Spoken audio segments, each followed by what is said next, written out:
This is Dan Schneider on this Dan Schneider video interview. The subject is the classic American sitcom MASH. I'll be speaking with Jim Whittables about it, and the conversation will begin in a moment. Jim Whittables is my guest. He's one of the foremost, I guess you'd call him television historians regarding the television show MASH. As I usually like to do, I want to give my guests a few minutes to just give some of their background, who they are, what they do, and why they're here. So, Jim, welcome. If you could give a little background about yourself. Sure. I'm a recently retired professor. I was a professor of political science, but I'm actually a sociologist. So I describe myself as a sociologist who studies communication issues in a political context. So, how did you get interested in the show MASH itself? Were you a fan of the book, and then a fan of the film, then a fan of the TV show?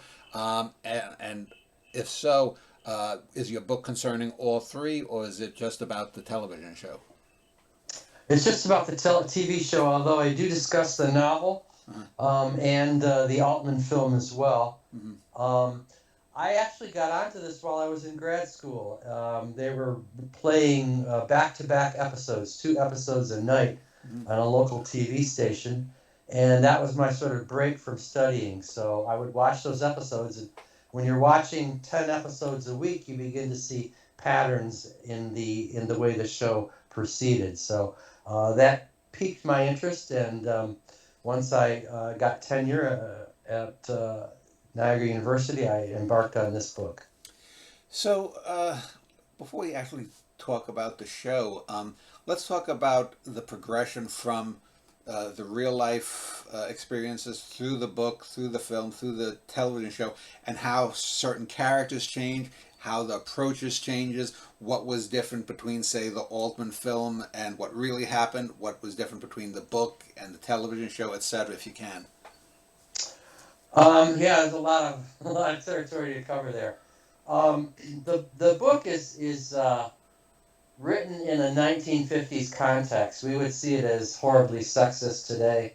Um, it's also much more irreligious than either the film or the show was.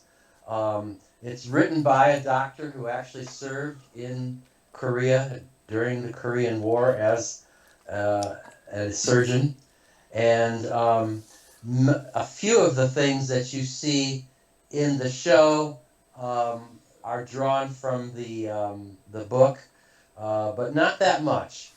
Altman did not like the series at all. And if you watch the film MASH, you'll see that it's much more hard hitting. It's even more irreligious, and I think the show travels in some rather sophomoric humor.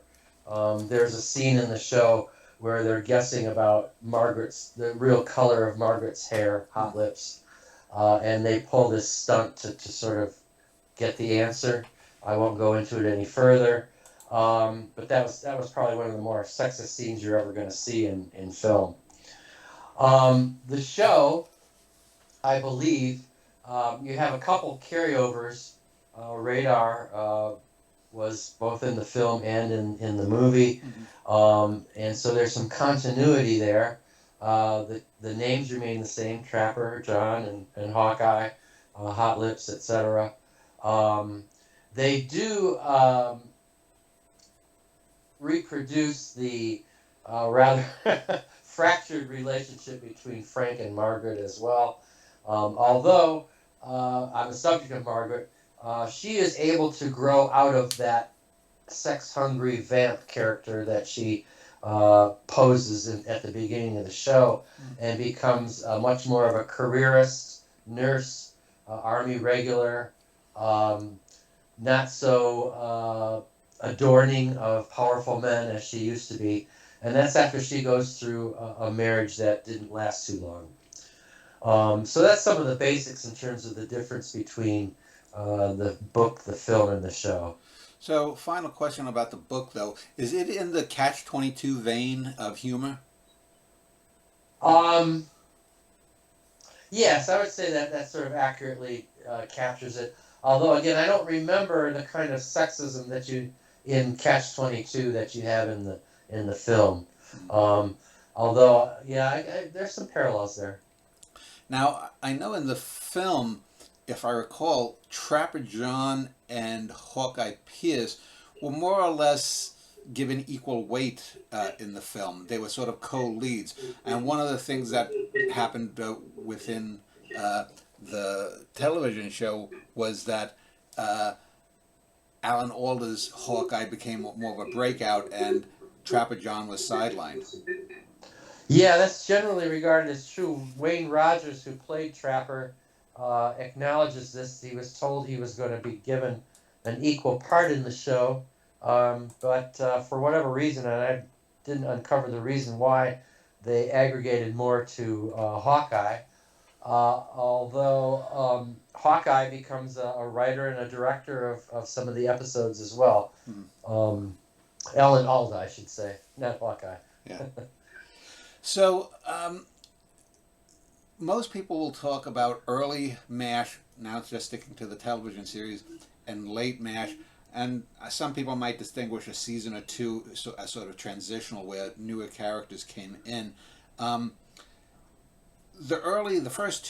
first three seasons of the show, you had McLean Stevenson as Henry Blake, you had Wayne Rogers as Trapper John, Larry Linville as Frank Burns. Eventually, all three of them left and were replaced.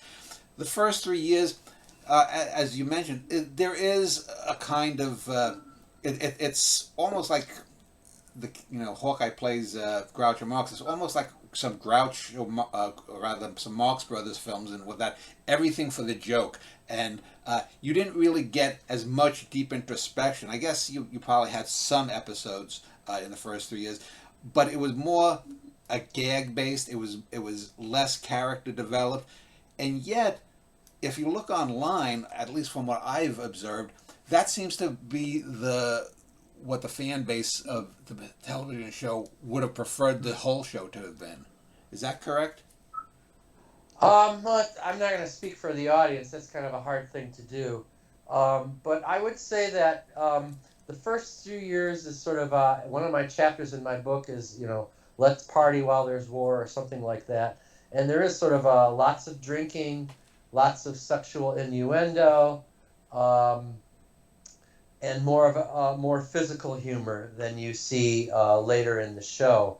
My book basically traces the period of the show over American history, and there are some anti-war episodes in the first couple of years that are pretty hard hitting. One's called "Sometimes You Hear the Bullet," and this is about a buddy of Hawkeye's who they meet. He's a writer. And he decided to come and not be a journalist, but be a soldier in the Korean War. Towards the end of the episode, he comes in injured, and Hawkeye operates on him. And that's where the title of the episode comes from, because the I don't know if it's true or not, but the myth is that you don't hear the bullet that hits you. In this episode, the guy says, "I heard the bullet," so that's the title of the episode is "Sometimes You Hear the Bullet." Another episode, I believe in year 4, is what I call the interview episodes. This is where an actual journalist from the Korean War era conducts interviews. These were post-scripted. The characters responded in character. They weren't working from a script, and they talked through who they are.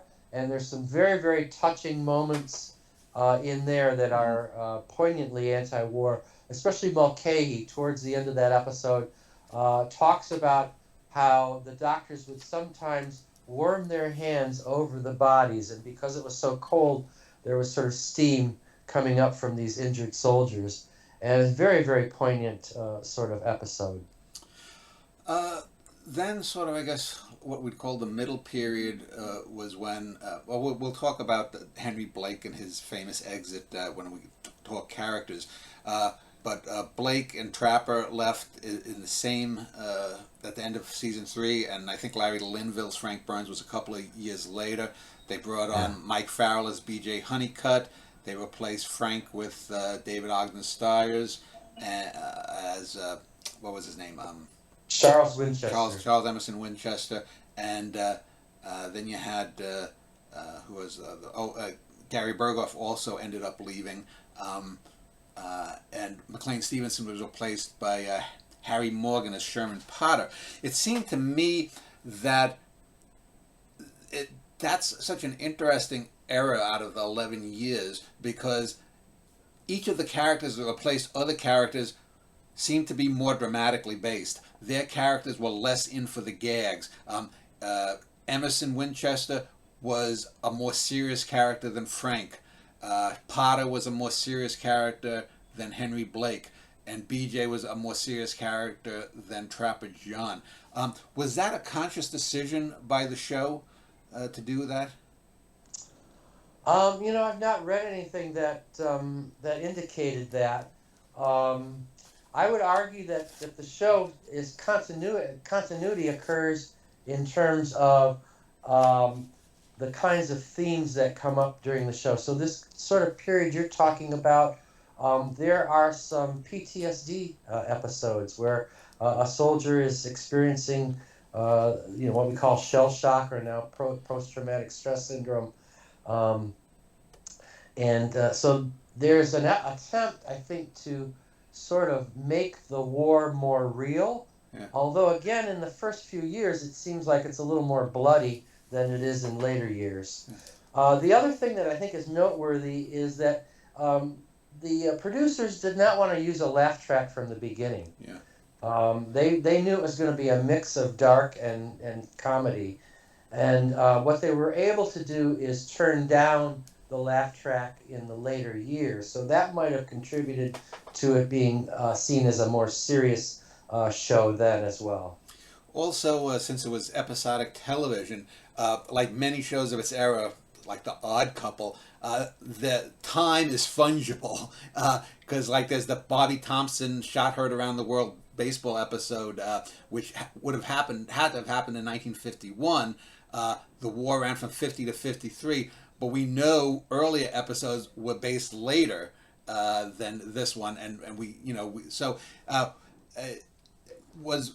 do fans nitpick about those kinds of things generally?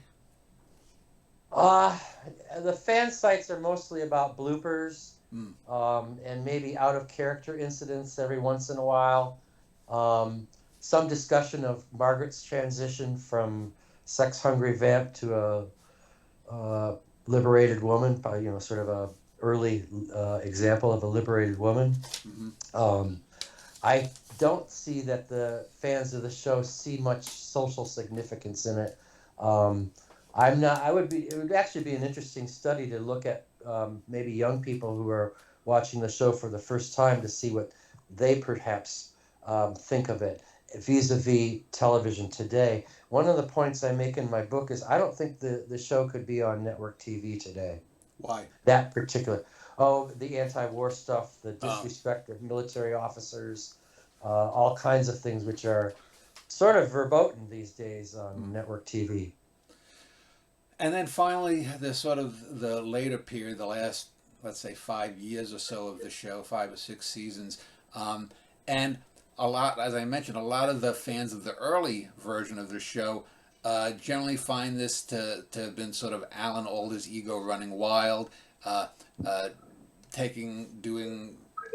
being more, I guess, what you would call liberal or more obviously liberal in its politics, doing some experimental shows, some which worked, some which seemed just like indulgences of whoever was directing, a lot of times Alan Alda. What is your take on, I guess we call the later period? From my perspective, the show becomes MASH as a family. There's a lot of interplay between characters.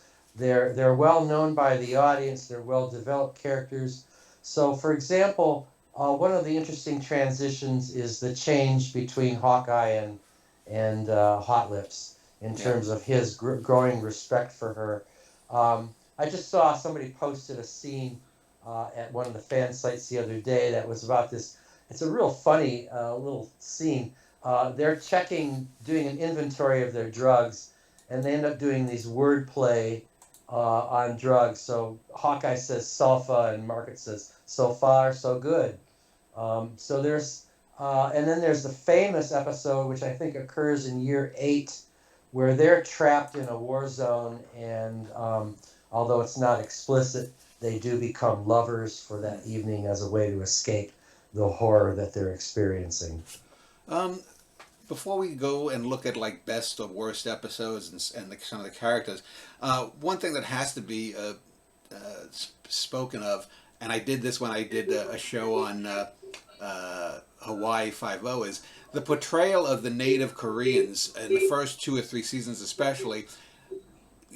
It's not yellow face like they did in some of the Hawaii Five O episodes, but I remember the one episode that I really thought was cringe, even as a child watching it, was the show where I forget the name. The one character who's the houseboy who takes care of the swamp steals Yeah. something, and they trick him into admitting it by claiming they put some ink or something, invisible ink on his hands that's going to come. And it seemed a lot of times Rosie from Rosie's Bar in the early years. These characters, it was a white person's show. Obviously, it's America, but they didn't seem fully developed. They seemed more like set pieces instead of characters. What is your Yeah. take on those portrayals? Yeah, that character you mentioned with the crime thing, that's Patrick Adiarte, who's actually Latino. Huh. So they had issues getting genuine Koreans into the show. They did do a better job of it later. And I would argue they also came around and did some shows that tapped into Korean culture. For example, there's a sort of exorcism that a Korean man does because something in the camp is making everything going kaflooey. Mm. So he comes along and does a sort of ceremonial blessing, and the issues stop. There's also a couple of episodes where Hawkeye is jealous isn't the right word, angry that Potter is helping this woman who appears to be wealthy when in fact she sort of has opened her home up as a sort of refugee shelter. Um, I should note that in the first couple of years, the writers worked off a lot of stories that were given to them by veterans. They did interviews with veterans of the MASH, and so many of the first episodes were written on those kinds of themes. I just read an article the other day about how cold Korea gets in the winter and how hot it gets in the summer. That was also a feature of the show over the years, where it would be ridiculously cold or ridiculously hot, and they had to cope with it. Well, I mean, literally, it just dangles between Manchuria and Siberia, so it's going to be pretty damn cold. Right. So the name of this show is going to be Why MASH is Great, and I've done a couple of dozen these television series, Why Something is Great or Not. And to me, this is one of the shows that was really on the fence for me, because I think there are probably 2 or 3 dozen great episodes, just truly great pieces of television. I think there are probably 2 or 3 dozen awful ones, and the rest are somewhere in the middle. But it also strikes me as the difference between greatness and perfection. The show had flaws in each of its eras, but it also, as you mentioned with some of the interview shows, with the final episode with Henry at the end of season 3, even in those less serious that less serious era, it had some great stuff. And to me, to find 35, 40 great half-hour episodes, 20 hours of great television, that's enough for me to forgive some of the flaws. Are you also in that camp that it's not a perfect show, but it's a great show? I think it was a pretty great show, and like I said earlier, it was revolutionary for TV. I mean, basically, at CBS you have Mary Tyler Moore, All in the Family, and then MASH comes on. Uh-huh. All three of those were sort of breaking the mold that CBS had, the image of CBS had developed as sort of a cornpone network. They had a lot of rural focused shows. So they wanted to break out and attract a younger audience, an urban audience. So Mary Tyler Moore, All in the Family, and then MASH coming on in 1973, excuse me, 72, um, sort of filled that out and made the network seen as a more serious purveyor of fair culture. Well, before we just end this segment, you have to look at that. Was it in the 72, 73 season? You had All in the Family, and this is on one night, Friday nights. Well, no, Saturday. Was it Friday? No, Saturday, I think it was. Saturday. Yeah. Yeah. All in the Family, MASH, Mary Tyler Moore, Bob Newhart, Carol Burnett. I mean, that's just a stunning display of comedic talent there. I mean, I don't think there's ever been a greater night on television than in that year, and we're never going to get that again. What was that? I mean, how did that happen? That a line of all these great shows and influential shows that 50 years on are still considered great. How did that come about? Oh, I'll just mention something in contrast because MASH didn't do well the first year. Mm-hmm. And the story goes, I don't know if it's true or not, that Grace Paley, the wife of, I forget his first name, Paley, William Paley, who owns CBS, liked the show. Mm-hmm. And that's why they got a second year. Uh-huh. I think the other two shows were more conventional sitcoms, although again, All in the Family raised controversial themes. Yeah. MASH was always different from those two from the start, and the creators, Gene Reynolds and Larry Gelbart, wanted it to be the mix of the dark and the light. They saw that as a way to capture an audience, and in many ways, I think they did do that. So, let's talk about some of the memorable episodes, good or bad, before we hit the characters. And in the early season, you mentioned the interview show, but I do want to speak about the Abyssinia Henry's last episode, and the Abyssinia there not meaning the country, but a mishearing of I'll be seeing you. This was I don't know if this was the first show that where it happened, but from what I've read, the network was flooded because it just came out of nowhere. The shock. So McLean Stevenson was a very popular character. His character Henry Blake was popular, and he famously never got a role anywhere near as good after that. But apparently, the whole cast didn't know about what they were going to do. They filmed it with him going off, and they thought, "Oh, that's the way to end the season." Can you pick it up how they did the last minute or two of that episode? Yeah. They withheld the final scene from the cast, and then they handed, I think it's Radar who only has the speaking part, handed him the script that he was supposed to say, and so he catches it first, and I think that's almost appropriate because they were so close. Yeah. But again, sort of coming in there, and you gotta wonder whether the camera people knew, because they went around and did each individual shots and all of the characters coming to tears or in tears as well. Some of the audience didn't care for that. Other parts of the audience had given the show's focus and the ugliness of war that it seemed rather appropriate. Yeah.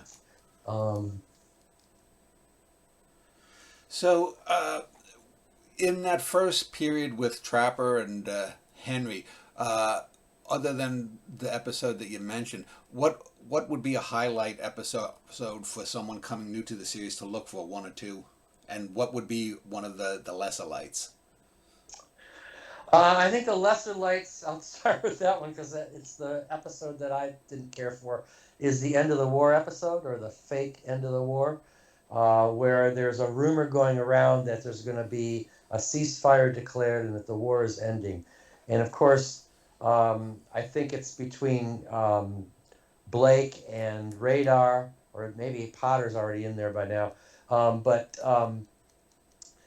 the rumor spreads and people go crazy, and then of course um, they start getting casualties. So it was, you know, a sort of obvious episode, I guess, to do. I'm glad they sort of got it out of the way, but it wasn't one of my particular favorites. The other ones, I think that I would.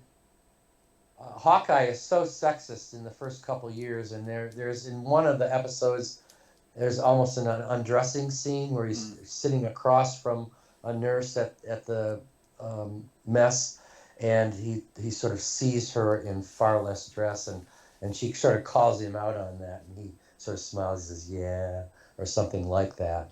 Um, that was sort of seemingly out of place as well. Um,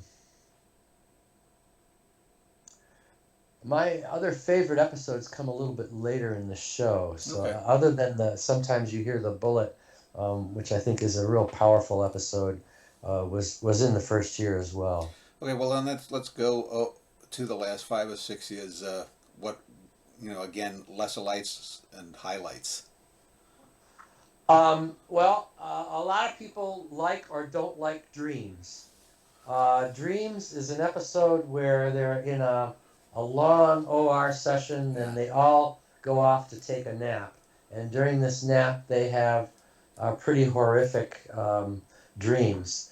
Um, Hawkeye's floating in a boat that's full of missing limbs and things like that. Um, uh, Houlihan is in a wedding dress and is all bloody. Um, I'm trying to remember all the things from that particular episode. Um, but again, I think I like the show because of its anti-war focus. So that's Yeah. my bias, and I think that's what prompted me to write the book. Is because I don't think you're going to see an anti-war show like that ever again. Yeah. I remember that episode. To me now, I was more favorable uh, towards it when I was a kid watching it. Now, having seen a lot of foreign films, especially something from Ingmar Bergman, the imagery seems just very heavy-handed there in that Dreams episode. But yeah, there were a lot of episodes too. One of the better ones I recall, I think, was BJ was a stark contrast from Trapper and the early Hawkeye in that he wasn't libidinous, he wasn't looking to screw around. But there's one episode where he falls in love with a visiting nurse that I thought Yep. was done quite well and explored BJ's inner ethos, if you will.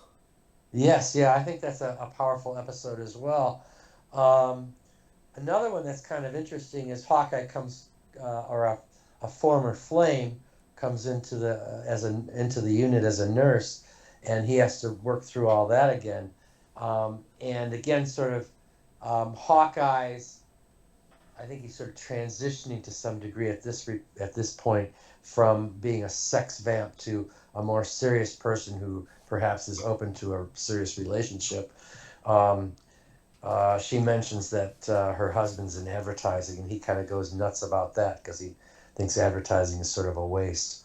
Um, Another episode is the boy. I wish can't remember her name. The Swedish nurse who comes in and Mm. charms everybody. Yeah, I remember. Um, I remember that one. Um, yeah, that they did have very good guest stars. Which before we transition to the main characters, I guess the two characters that are the most for me memorable recurring characters are Alan Arbus's psychologist. I forget his name. Sidney Sidney Freeman. Friedman and what was his Edward Winters, Colonel Flagg. Yeah. Friedman again seems more at home in the later episodes, and Flagg is more of the wackier earlier episodes. But they do cross over, I believe, and I think there might even be one episode where you see them both together. Yes, there is. I can't remember the name of the episode and I can't remember the context, Yeah, but you're right there. The Friedman character, I think, is a perfect invention for the yeah, writers to sort of get into the inner lives of the characters. And of course, he plays a significant role in the last episode Yeah, as well. and we'll talk about that. Edward Winter, the CIA guy, actually all that sort of pops up in during the years that Congress is investigating the abuses of the CIA. Yeah. And so he sort of is a foil for those times and makes a fool of himself. There's one episode where another guy, another spy, Army spy, CID, from the CID, comes on, and they sort of do spy versus spy, which I sort of saw as Mad Magazine. Yeah. Yeah, for those who don't know, Mad was actually once a magazine, and now it's been gone for like, what, 20 years since they last published it. Yeah. So if we turn to the main characters again, obviously Alan Alda, he's the colossus of that show. I mean, he became the main character. He was a producer. He probably made more money off the show than even any of the other producers, and he became a superstar in the early 70s. He and Phil Donahue were the new sensitive man archetype of the 1970s. And I think for the most part it's good. He plays a good character, but again, I think a lot of the episodes there's like a lot of overindulgence. One really negative episode that just came to me as I was thinking. There's the episode where he's captured, or he forgets, he loses his memory, he gets shell shock, and he's living with a Korean family or something. And again, here we have like these people who are suffering throughout this war, and it's all about Hawkeye. Yes, I understand he's the main character, but again, it just seemed a very self-indulgent episode. I don't know the name of the episode, but yeah, the name escapes me as well. Yeah, I saw it as pretty thin as well. Now, I think what's interesting, and I've never uncovered any sort of indication of this, but Larry Gelbart does leave the show. He was sort of the creative spirit behind the TV version, right? Yeah. And I'm not sure that he and Hawkeye got on well or didn't get along well, or it may be either way, but that might account for some of how Hawkeye sort of moves into the show, into those more senior roles, directing, producing, writing, once Gelbart leaves. So I think that might be somewhat of an explanation for it. So that brings us to Wayne Rogers as Trapper John. And I have to say, a lot of people who are big fans of the early years with Trapper John, I never really got that. I much preferred the BJ character, and I think it's Wayne Rogers, not necessarily the character, because I remember Wayne Rogers, he did House Calls, I believe it was, the television show, and he basically played Trapper. It didn't seem that much of a stretch. I didn't find, I don't know, the character never resonated with me. What was your take on the character and also the actor, Wayne Rogers? Well, like we discussed earlier, he sort of becomes a sidekick to Hawkeye. And of course they engage in some degrees of debauchery or just plain joking. But it's always sort of, you're right, Hawkeye at the center. It doesn't seem to be the Trapper John character invents or is out to strike out on his own. All the interactions with the nurses, as near as I can tell, are Hawkeye and the nurses, not necessarily Trapper John. Well, there's a couple scenes I think where he's, briefly with a nurse, but Hawkeye's the romantic character as well. So I know Rogers did leave the show because he wasn't featured enough in his estimation, and I think that's probably a reasonable conclusion to reach. Now, one of the overlooked members from the first season, at least, was the Black Doctor. His name was Spearchucker. I think it was Spearchucker Jones or something like that. Yes. And just the name, it's one of those things that I know it's set in the 1950s, but it's like the character never seemed to get developed beyond just, whatever, maybe 10, 12 episodes he was in. What happened to the actor? Or was he just dropped? Well, they discovered that there was no Black Doctor in Korea during the war. And so they thought, for historical purposes, I think they they got rid of that character. That's about all I know about him. Um, Although I think there is a black doctor in the film as well, and maybe that's why they carried it over. Of course, having, especially in today's TV, you sort of see everybody gets represented, so there might have been some representation issues as well. So we talked about Frank Burns, Larry Linville. Now he was the de facto villain of the piece, but as played by Larry Linville, he's a much more fey, much more wimpy, wishy-washy. You go back, I think it was Robert Duvall, who Yeah. played him. I much prefer that, and this isn't to say that Linville did the best that he could with was given him. I think, but his character just never even registered to me as a good foil because he was destined to lose, and as I said, they seem to write him. There's one episode where he's like painting his toes, or Margaret painted his toes, and he's seemingly a little bit on the effeminate side. Is he gay? Is he not? They never seem to go through with that. I Yeah, I didn't pick that up no. about Frank. I did see that sort of he was always the easy foil, the object of humor. The whole atmosphere of the mess, the where they lived. If you recall, the film character was religious. Frank was sort of pseudo-religious in some ways, and so I think the Duvall character was a much more serious soldier, right? Yeah. In that sense, whereas Frank, who knows how he got in, how he got past the screening. Although they did have, during those interview episodes, Linville was wearing he was all dressed up and he's pretending to be real, gung-ho, military, and very serious. But I think, go ahead. That was a feature of his character. He had always played up when the generals came to camp as well. And he tried to do it with Flag as well, and Flag calls him out on it because Flag could see through everybody. But yeah, I mean, he has that sort of faux patriotism sort of approach to it, or blind patriotism, I guess is probably a better word for it. Real American.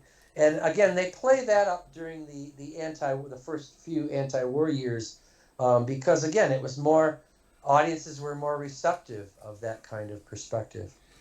The thing that I think was the best thing that ever happened to the Linville character is when they wrote him out. I think it was 2 seasons after Trapper and Henry Blake left. They wrote him out, and unlike poor but nice Henry Blake getting shot into the Sea of Japan, apparently Frank got promoted, went back home, ended up running a hospital, which is what was the failing upward. Right. That's a comment on bureaucracy. Yeah. That the incompetent can move up. Yeah. That was I think there's quite a few episodes that touch very critically on Army bureaucracy and the sort of incompetence that streams through some of the military world. Yeah. And then the recently now deceased Loretta Swit that just died a few weeks ago as we record this. Initially, I didn't like her version of Hot Lips compared to the movie Hot Lips played by Sally Kellerman. The Sally Kellerman character seemed more realistic. I don't know if I'd say realistic. There was something harder edged about Loretta Swit's version. I much preferred the later iteration when the Hot Lips was dropped and she was just Margaret. What was your take on that character? Well, I think she was more military than the film version, and that might be again sort of playing off her relationship with Frank, the sort of patriotism, the religiosity, etc. Once she tires of Frank and encounters Penobscot and eventually marries him, we do get a deeper character. You get those episodes where she and Hawkeye are beginning to form more of a friendship than a rivalry. Um, I I like the Swit character. I don't remember much. It's been a long time Yeah, since I've seen the film of how much Kellerman is in the film as well. yeah, It seemed to me she was more of a side character in the film, um, serving as cheerleader during the yeah. football game, and there's other things going on. 69 is divine, passing the joint. I mean, it's all part of a comic mix, I guess. Yeah, and to get back to the McLean Stevenson Henry Blake character, um, to me, I remember when in the late 70s, after the Potter character had come on, CBS would run MASH at like 11:30 on the East Coast, part of like its late night block or whatever you want to call it, because CBS didn't have a talk show at the time like Johnny Carson uh, or Dick Cavett at that time. Well, no, Cavett was the late 70s. He probably didn't have a show by then. But nonetheless, I think you could get away with the more boobish behavior of a Larry Linville character when he's portrayed as the idiot who's always going to lose. The thing, looking at the McLean Stevenson Henry Blake, and also compared to the film version of Henry Blake, is I think they went a little overboard with the idiocy. How could this guy be this clueless and actually run something? I mean, Frank Burns wasn't really running anything, but Right. Henry Blake was in charge. I mean, they would have had a staggering casualty rate, it would seem, if, with that kind of leadership. Um, maybe. I think, as doctors in war, they're all sort of misfits. They don't necessarily want to be there. They're doing, assembly line surgery. Um, and I think that the Blake character is meant to be is like he rose to the what's that old principle where you get to the The Peter top where Principle. you're no longer competent, Yeah, the right? Peter Principle. And so I think that was sort of the idea there. And then again, the contrast when Potter comes in as sort of straight military Yeah. was sort of a nice change too for the writers. Could give them more storylines that way. And that brings us to Radar O'Reilly, played by Gary Berghoff in both the film and the television show. And in the last year, I think, before he left, and I think he left, what, 2, 3 seasons after Trapper and McLean's. Year 8, I think it is. It was year 8? Okay. When they just sort of slid Klinger into his role when they got rid of Klinger's dresses and just slid him into the role. I have to say, watching it, there were a few episodes that I liked the character of Radar, but most of the time I think he was severely underdeveloped. And I'm wondering if, they had him sleeping with the teddy bear. I recently did, I don't know if you're familiar, there was a television show that I recently did called Prisoner Cell Block H from Australia. It was a soap opera, and they also had a character like Radar, this women in prison show, where the character was very childish and slept with a teddy bear. And it reminded me of Radar O'Reilly. I don't know. It seems to me that was a very underdeveloped character. Was that a part of the reason that he left? Yes, absolutely. Um, you said something earlier I was going to talk about. Let me see if I can get it back here. Oh, he actually is made more virgin-like, Yeah. both in the film and early episodes in the TV show. He's much more streetwise. Yeah. So there's one episode where they're playing poker, and Radar's the spy. He's got a handle on who's got the cards, and he's talking to, I think, Hawkeye. And there's a couple of other episodes where he's just sort of more streetwise. Yeah. The episode I mentioned earlier, the fake end of the war episode in year 1, it's implied that he loses his virginity during that episode, because he goes off with a nurse, and then he sort of see him with the glasses askew and all that kind of stuff. But you're right. They made him sort of more innocent-like. They sort of took away some of his the edge he had to the character in the film.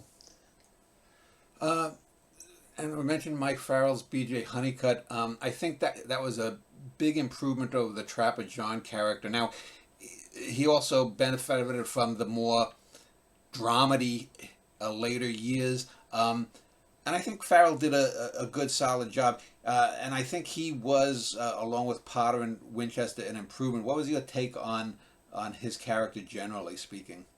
Yeah, I think they gave him more to do than Trapper John. Yeah. So and you see, remember his first episode is so at Ventus, they go pick him up in Seoul, I guess it is, or some base, and on the way back they encounter an exchange of fire, and people get injured, and he actually vomits Yeah. because he's sort of seen some awful scenes on his first day in this war. Um, but you also see, I think, God, I think Hawkeye calls Frank Ferret Face. So at a certain point, so does BJ, calls him Ferret Face as well. BJ, as you mentioned earlier, is given several romantic sort of opportunities. There's an episode where he reunites, so to speak, with his wife, and they show scenes of his domestic life earlier. Um, and of course, he takes on Hawkeye over some of the medical ethic issues that come up. Yeah. Taking out a perfectly good appendix because they don't want the general going up to the line because he sends people off to get killed, I etc. remember that episode. Yeah, that was And interesting. there's one other ones that strike. It's blanking me right now. But he had since he was married and had a wife back home like Frank. But it was a much more satisfactory relationship, whereas Frank, he always saw that Frank's relationship was, Frank was into it, his wife was not. Yeah. The times that she shows up, she's just not into Frank at all. So Sherman Potter, played by Harry Morgan, who at that time I guess was best known for what was it? He was Joe Friday's sidekick. Yeah. He was Joe Friday's sidekick.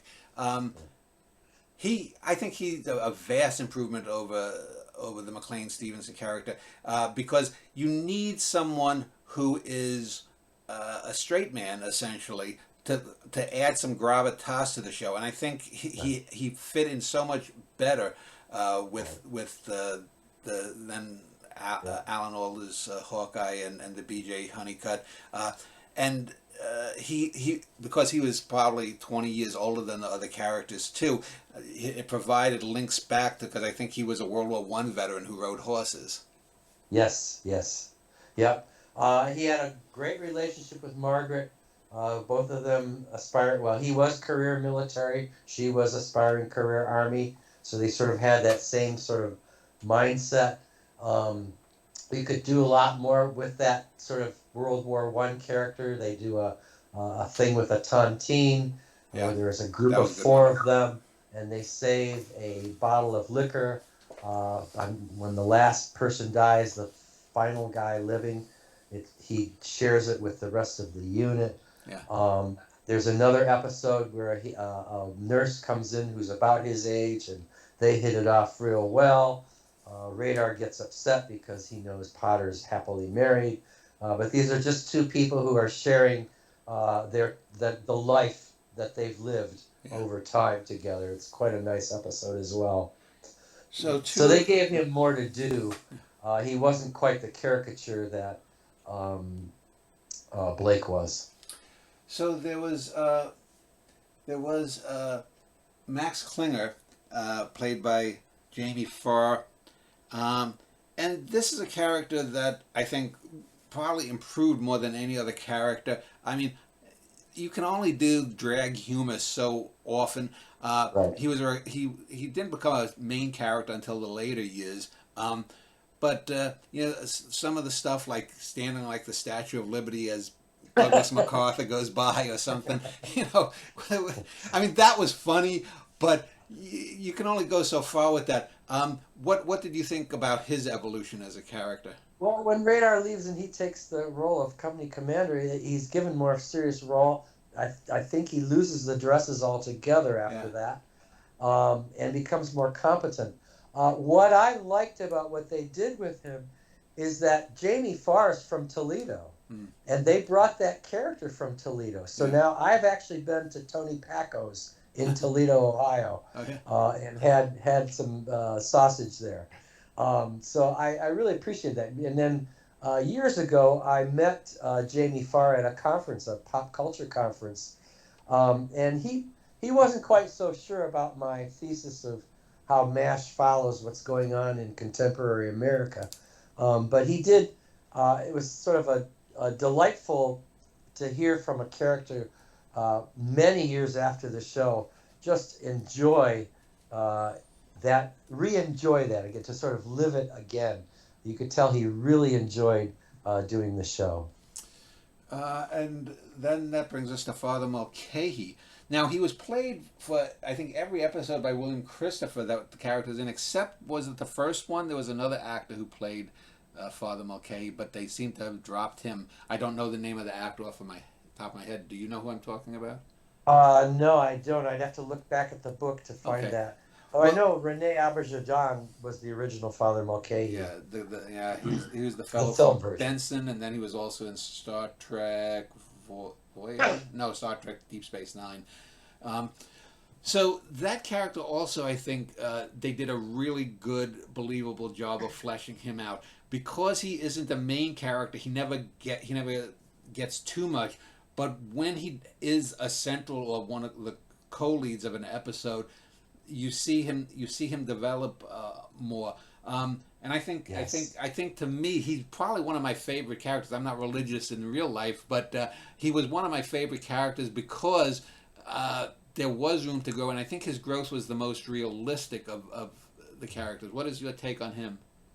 Yeah, I really like Mulcahy as well. Perhaps my favorite episode is the one where he's given a task by Frank, who's leading the unit at that point, to give some kind of inspirational speech. So somebody gives him a couple of hits of liquor, and he sort of repeats the same scripture lines over and over. Um, he's also given played off with a romantic interest Yeah. in one episode, which is kind of interesting. Um, they don't overdo the Catholicism. They see him as a man of integrity, as someone who was eager to help whenever he could, as sort of a good person to be as a chaplain, a great chaplain. I think he made a great chaplain. Yeah. So I agree. He's one of my favorite characters as well. And there's two or three times in the show because he apparently was a Golden Gloves boxing champion before he took the Yes. vows, where he threatens to knock someone's block off, and Yeah.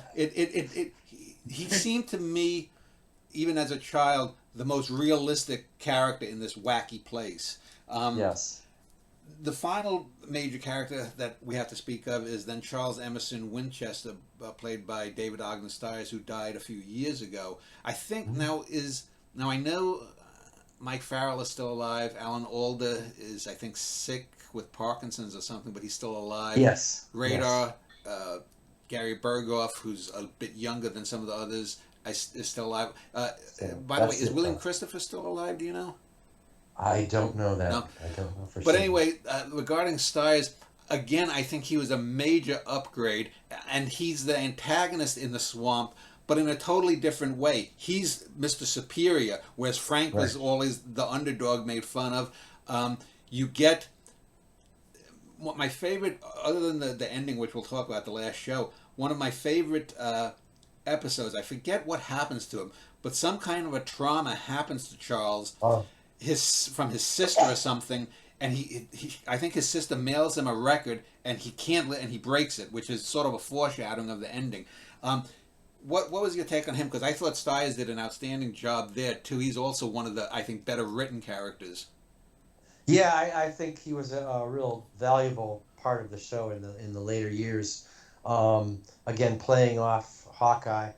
They were both very good doctors, so you actually had some, interesting medical disputes.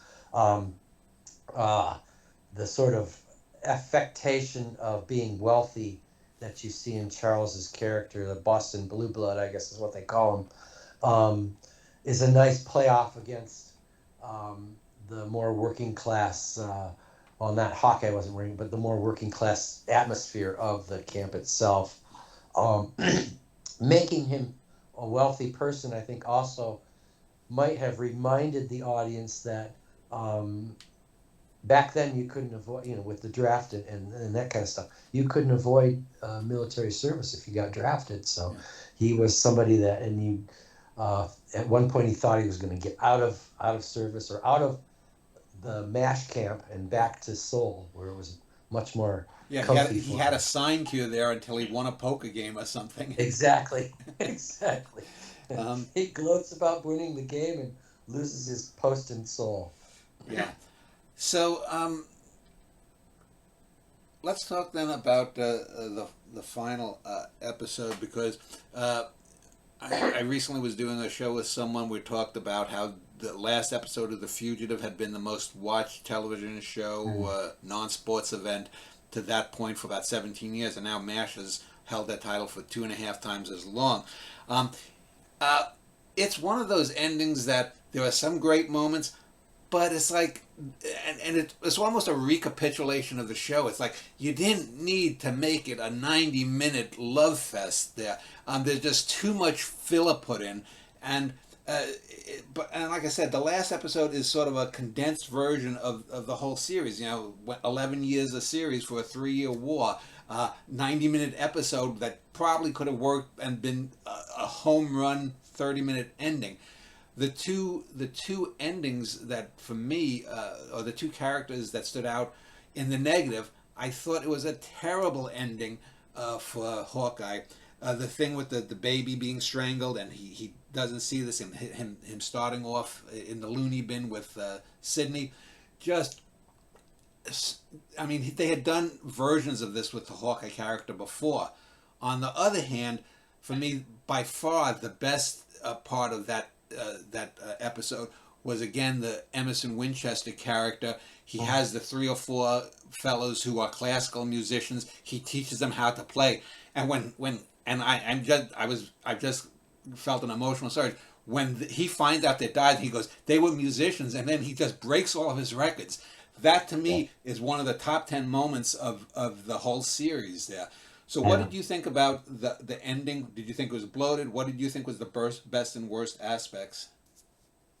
Well, I actually like the whole Hawkeye storyline because, as a viewer, you don't know what's going on. Mm-hmm. You know, some things he's in a hospital. You don't know what's happened to him, and it's only as you go through the 2.5 hours that you learn what goes on. But I agree with the bit about Winchester as well. That was very, very poignant. And there's one other episode where a bullet goes through his stocking cap. Oh yeah, yeah, Um, I think it's nine or ten, and he as this sort of always self-assured, always superior, yeah. all of a sudden realizes his mortality, Right. and I thought that was a good thing for him to experience as well. Mm. Um, the clinger, the irony of that, of him Yeah. deciding to stay in Korea, I think it was a decent way to round that character out. Although he Because eventually comes to America in the yeah, in after that sequel or whatever, aftermath, but we don't yeah, want to. Nonetheless, said. right, right, right.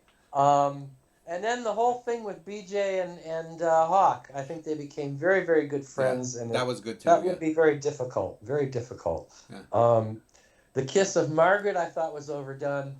That would have worked, 5 years ago, but they had reached um, their friendship, and so I thought that was sort of and out I of thought that was directly playing off of right then. Cheers, which also ran 11 years, had just started a year or two before, and they're doing that whole sexual tension thing, and that you couldn't have a main male character and a main female character share the screen without wanting to bed each other down. And so I think right. I agree they went overboard with them, because yes, they had a closeness, but they went. I don't know. Yeah, it was a 10-second kiss would have sufficed. Um, Yeah. so uh, let's then talk about the series then as a whole, and what to you would make it great. I'm going to say that like I said earlier, I think the number of great episodes that, you know, gave you something profound to think about. An episode that just came to mind when Ron Howard played this kid trying to get into the war at Very 16, good. and Yep. he gets betrayed by Hawkeye, and Hawkeye says, "I hope it's a long, healthy hate." Yep. That was a great moment, and moments like that for me Yep. erase, or maybe not erase, but trump, not Donald, but trump Yeah. the lesser moments, or Those the more guest obvious stars moments. are those guest stars weren't really known at the time, but now we see them. It's like, oh, there's Larry Fishburne. Oh, there's Yeah. all kinds of people who showed up on the show throughout that time that made it, I think, a pretty special show. They found some good character actors to fill in with these single episodes. So I was always appreciative. Patrick Swayze's in another one. The Ron Howard you mentioned. Mary Hartley was the Swedish nurse. I can't remember them all. But they were good at bringing in those kind of bit characters. Okay, so Spear Chucker Jones, I'm just looking, it was Oliver Harmon. Oh, that was the character. His name was Oliver Harmon, played by Fred Williamson in the movie. Oh, the football player, and Timothy Brown. Okay. Yep. Yeah. Oh, and right, Ugly John Black, another early character. Ginger, Lieutenant Dish. Yes. I do remember too. Marsha Strassman, who later went on to Welcome Back, Kotter, also played a nurse early in the series. And again, as with the Native Koreans, as with Spear Chucker, the character, Margaret was really the only nurse that got development. Yes, I guess there were a few episodes, like you mentioned, Potter and BJ both had, you know, females that came into their lives or whatnot. But yeah, it would have been more realistic and a bit nicer. And you know, if they could get the show on the air again, you probably, you know, need to have 3 or 4 nurses represented. Probably. Yeah. So is there anything I never did that. I might go through my book and see if I can identify the Sterling episodes and how many I can come up with. I've never done anything like that. There are, I would say, the real dogs are about 10. Yeah.